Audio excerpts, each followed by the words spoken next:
na ang madlang pagod at hirap sa pagsinop at pag-aalaga sa iglesia.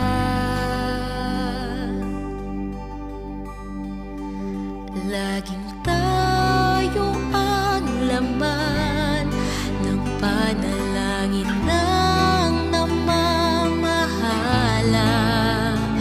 na tayo'y patibayin sa ating kahalalan.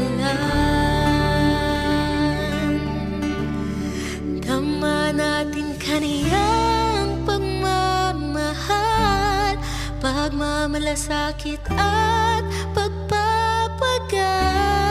Lagi tayong laman ng kaniyang panalangin na ating sapitin,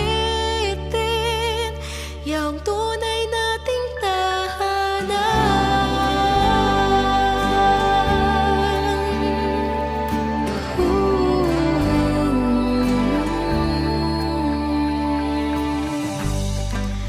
Sana'y matupad ang panalangin niya para sa atin, na maitaguyod natin ang dalisay na pamumuhay.